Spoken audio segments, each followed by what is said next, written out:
One of the most frustrating things about gardening is losing your fruits and vegetables to rats, squirrels, and other pests.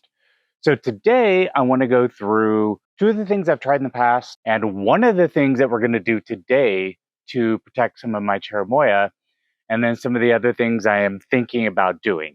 In the past, I would use one of two things. I either got these mesh bags, which the fruit just goes right into the bag and then you cinch it up. Well, experience has shown that these are mainly good for things like worms, caterpillars, fruit flies, things that won't gnaw through the bags. But when you put these on, the rats go right through them. It's like air, and they destroy them right away. So for these, the nylon bags, they do not work for rats and squirrels. So I was using these and got frustrated and it was not working. So the next thing I tried was strawberry containers. I thought I was brilliant with this and so clever because I would just make a notch on each side and then I would open it up, put the fruit and the stem in, close it up, and great. It was doing a good job for a while. But this year, well, we'll go back. So for the previous 2 years, I saved 90% of my fruit that way. They didn't eat through the plastic. The fruit was always there the day it was the most ripe. And sometimes if I left it, on the tree too long, they would get to it. But this year we're having some sort of incredible rat infestation. Plus, it's the year that my yard has been in the most production it's ever been. So I, of course, have more food for the critters to eat than ever before. They don't touch some things. Like there's a couple of eugenia in my yard that they just, for whatever reason, they don't go to. But just a few feet away, there are other eugenias which are devastated, especially the rats. I do also blame, other things, squirrels. They're equally as bad, but, well, I say equally, they're bad, but nothing, nothing gets on my nerves like rats. We even have feral cats that we let in the yard. We're very cat friendly, and they don't do anything to the population.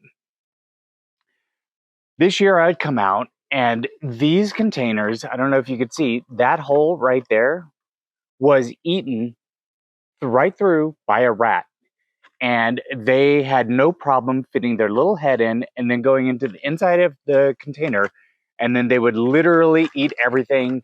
And then I would go back to the tree and there wouldn't be anything left. They even ate the seeds because that's the only hole they need. And they did it on several of these. On this one, this must have been a baby rat because he went in and I found just a couple of seeds in this container, but none of the cherimoyas were left.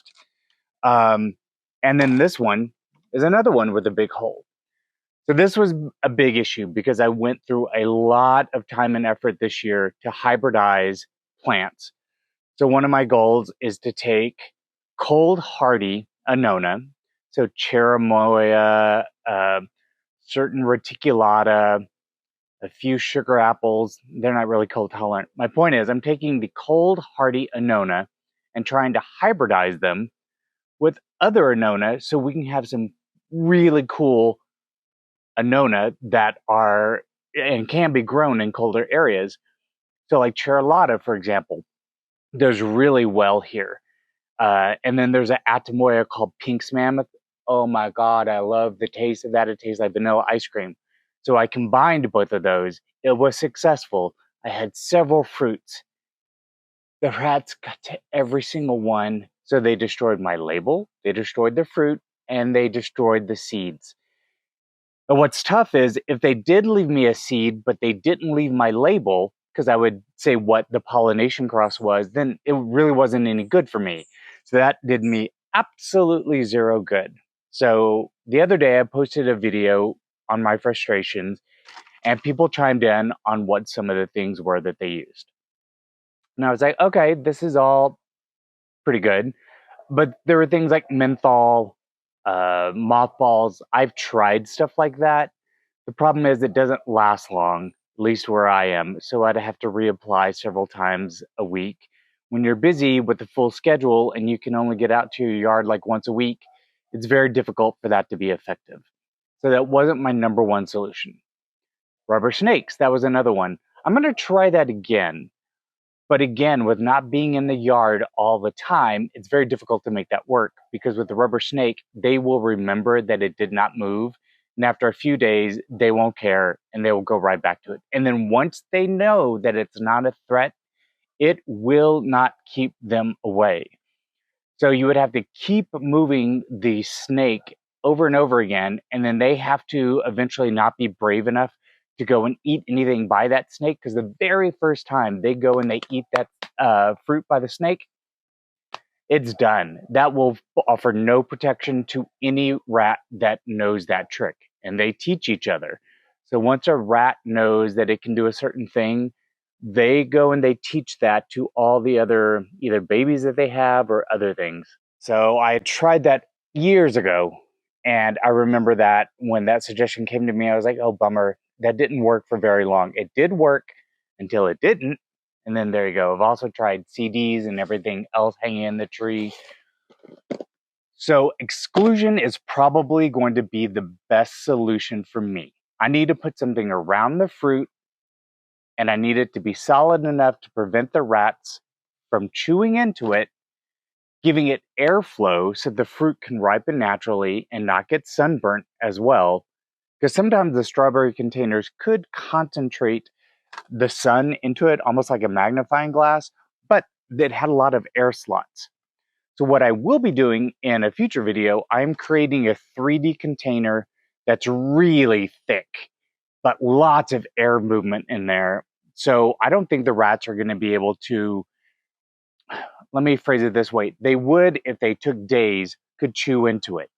But they don't want to do that. They want to quickly get into your fruit, take it all, and then be out of there because they don't want to be prey for anything else that's waiting for them. So that's something I'm going to try, the 3D printed stuff. And I'll do that soon in a video. But today, this is what I went and bought on Amazon. These are metal mesh bags. So they should look just like these, but in a metal format.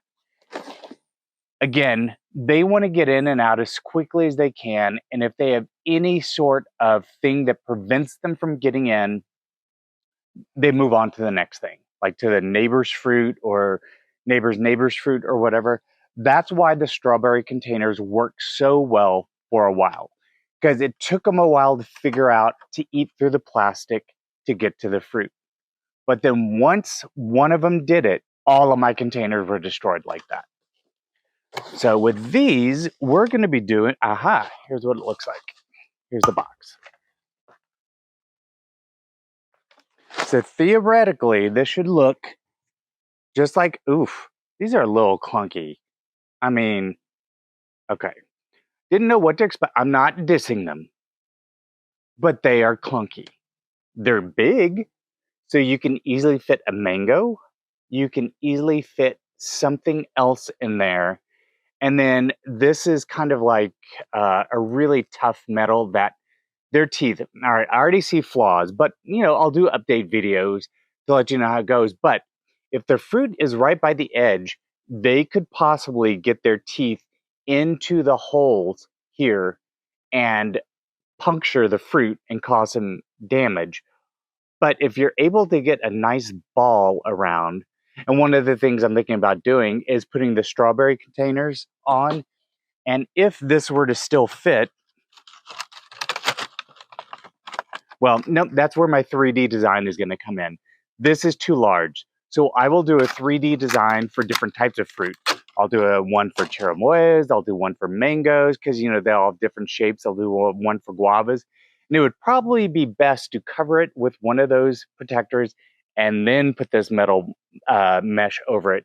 Because then, even if they did get their teeth trying to get into it, they would not destroy the fruit. But it comes with these zip ties, And the idea, I do believe, we're going to read the instructions, is just to do that. There are no instructions, so I am assuming that it is teach yourself. Maybe I will go. I mean, do they want us to? What I'm doing is I'm seeing if they just want you to maybe thread these through this yourself to get some leverage.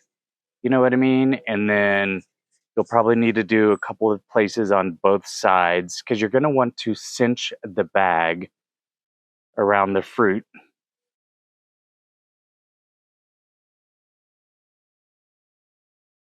And then I would tie it. So let's go over to some of the Annona and let's see if we can use this. This is one of the cherimoyas we're going to protect today. Actually, I have a few here. So let's go and see how this works.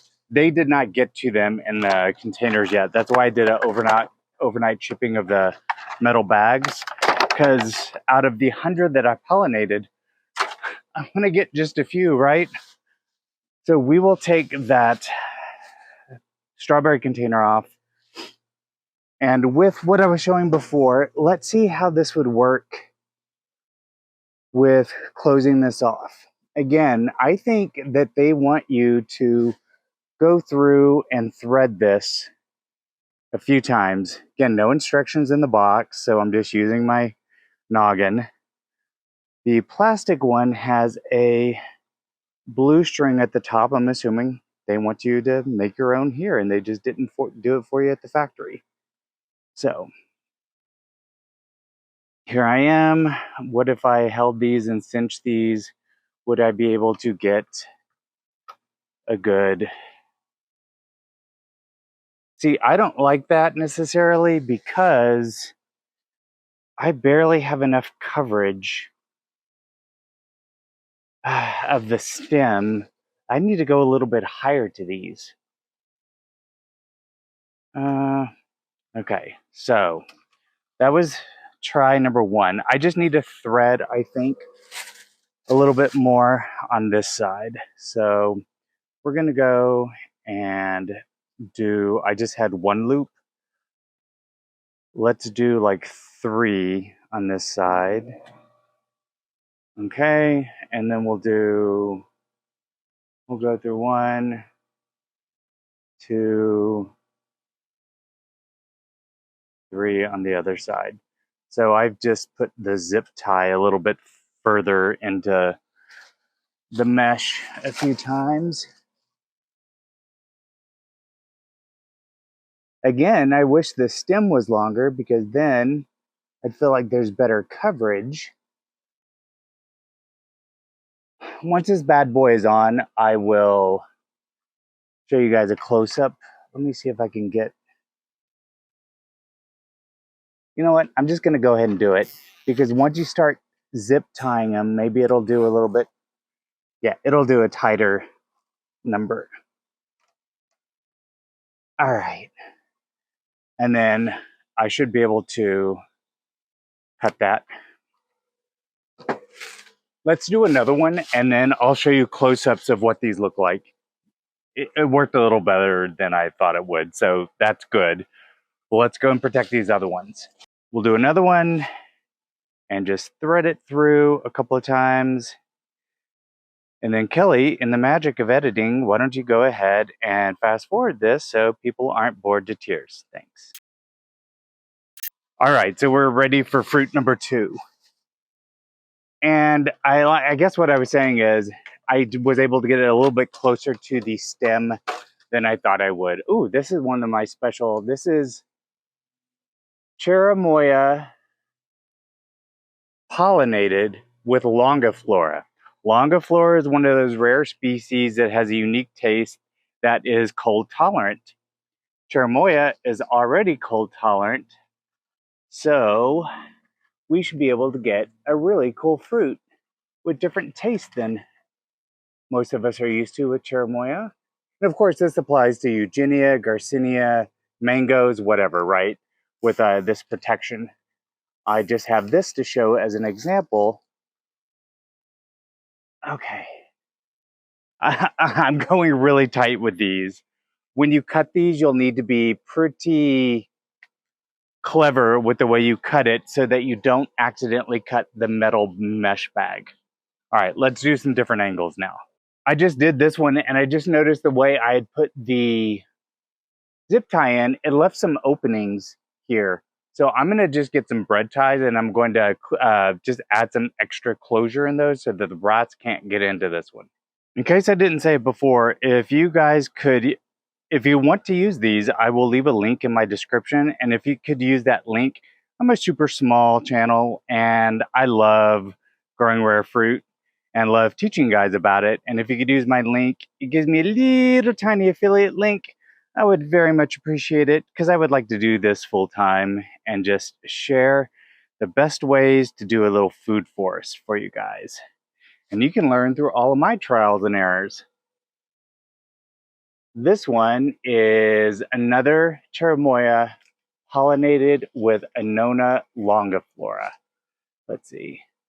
You have to be careful so that in doing this, you also do not knock off the fruit. If you knocked off the fruit, that would be very bad. Let's see. Close this up pretty tight.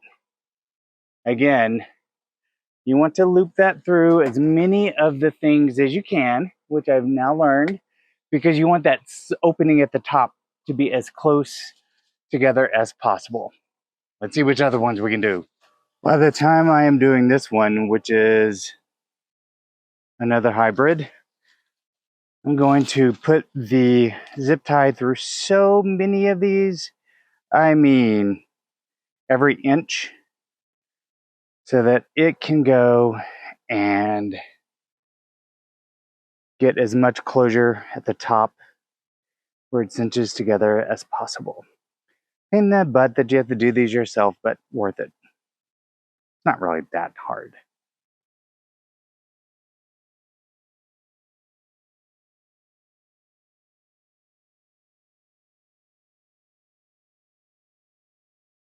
You could make these bags yourself, but I don't have the time nor the energy. Oh, this one's going to be a peculiar fit because I barely have a nubbin to hang on to. So I have to make sure again I do not knock the fruit off. Yet I cover the fruit. Oh, this one's going to be problematic. What are you getting caught on?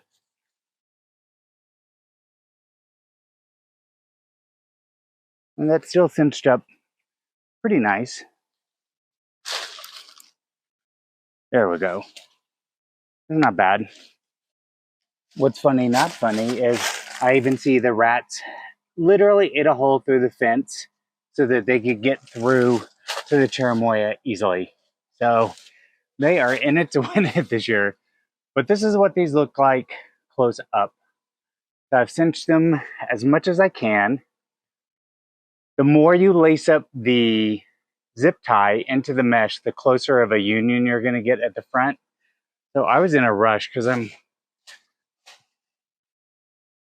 didn't have time to do this today, but I wanted to show you. I think these are going to work. And like that one, if I didn't get a tight union, I just used these so that the rats couldn't easily get it. This one, the rats already somehow got a nibble inside, so I'm not going to protect it. And then like this one. So I will definitely keep you guys updated if these work.